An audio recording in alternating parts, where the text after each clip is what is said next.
Welcome to another episode where we look at history and culture through the lens of beer. Cheers to that.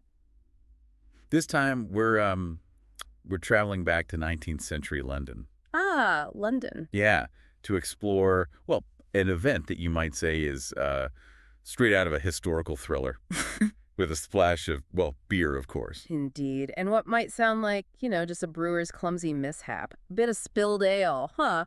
It's actually a story of, well, industrial ambition, tragedy, and a pivotal moment for brewing itself. Okay, this is already sounding way more intense than I expected. Oh, we're talking about the London beer flood of 1814. Beer flood. Okay, now you've got my attention.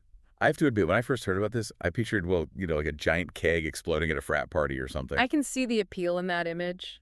But something tells me it was a tad more serious than that. Oh, considerably. We're talking about a time when London was in the throes of a beer revolution. Porter, a dark, hearty ale, was the drink of choice, and breweries were locked in this fierce competition to quench the city's thirst. A beer revolution, huh? Ah, So I'm guessing this wasn't just a few barrels we're talking about here. not in the slightest. Two names dominated the London scene back then: Whitbread and Mew. Mew.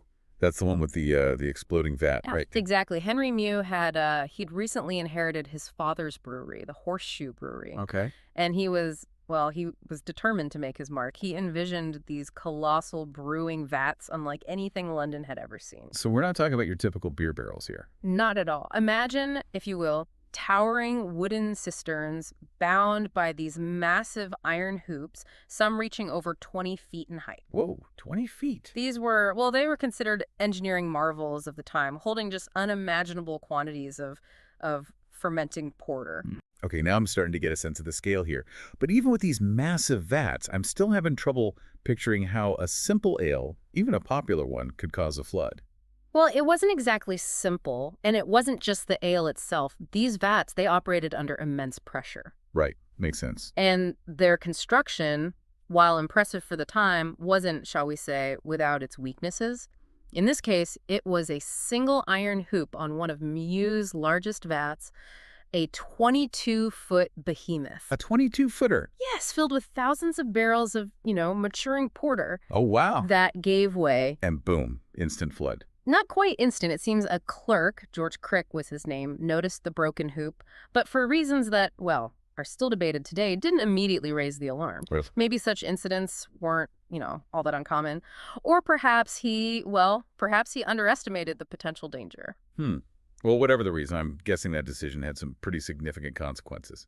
It did. About an hour after that initial breakage, the unthinkable happened.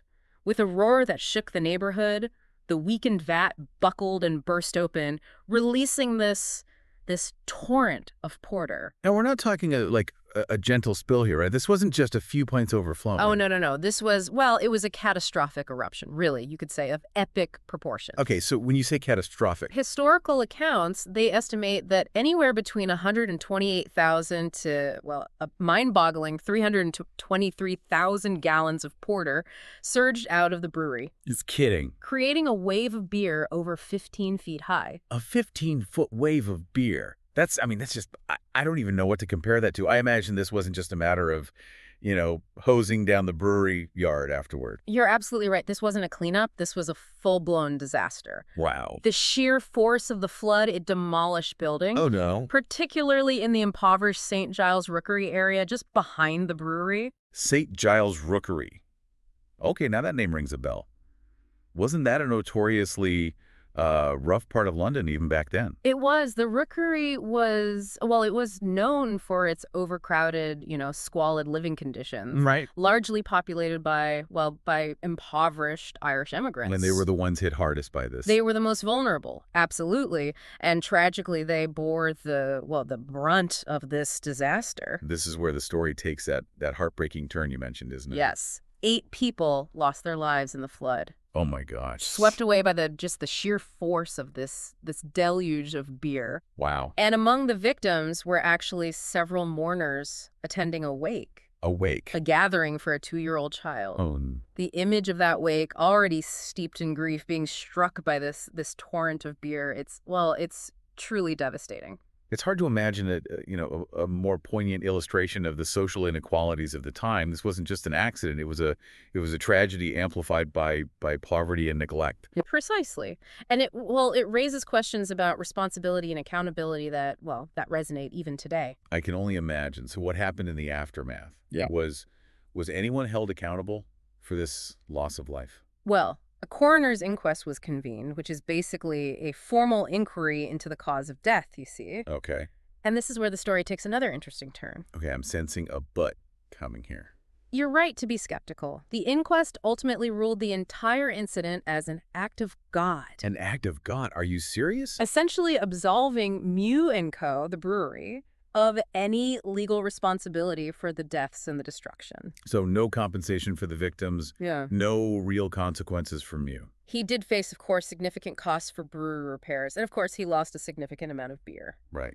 But you're right, there were no manslaughter charges, no real tangible consequences for the human costs of the flood. It's hard to swallow that, Yeah, especially knowing how those in the Rookery were already struggling. it is. But the story doesn't end there.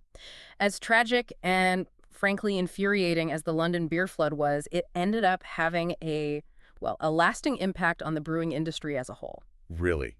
How so? You'd think it would have just been, swept under the rug, considered an unfortunate act of God and nothing more. So a wave of beer flattens a London slum, people die, Yeah. and nobody bats an eye. It's like something out of, I don't know, a Dickens novel or something.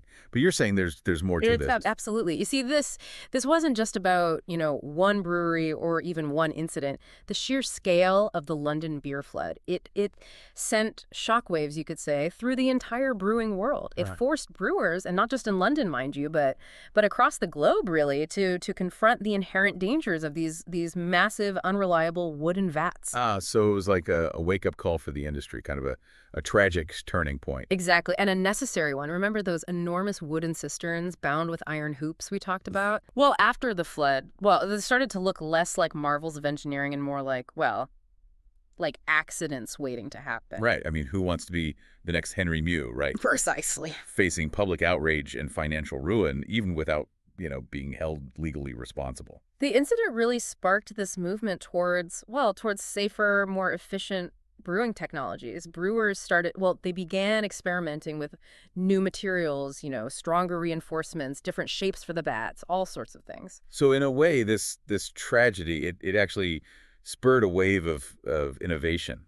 You could say that. The flood, in a way, it forced the industry to modernize. Gradually, brewers transitioned away from these enormous wooden vats. They started using lined concrete, which was, far more durable. Right. And eventually, of course, they landed on the stainless steel tanks that we see in breweries today. Huh. So the next time I'm, marveling at the gleaming tanks of a modern brewery, I'll have to have a newfound appreciation for the legacy of the London beer flood. It's indeed. Talk about a strange and kind of a sobering twist in the history of beer. It's a reminder that even the most, seemingly isolated events can have far-reaching consequences, often in the most unexpected ways. The London beer flood, as tragic as it was, it forced the brewing industry to really confront its shortcomings. Right. And ultimately, it led to a safer and more advanced world of brewing. Safer for brewers, safer for beer drinkers, safer for Londoners. Exactly. And to think, it all started with, a broken hoop, a tidal wave of porter, and the city forever changed. A sobering reminder of the power of beer, for better or for worse. Indeed. A reminder that behind every pint, there's a story waiting to be told. And we'll be back with more stories from the ridiculous to the revolutionary, all told through the lens of beer. Cheers to that. Don't forget to subscribe so you don't miss out.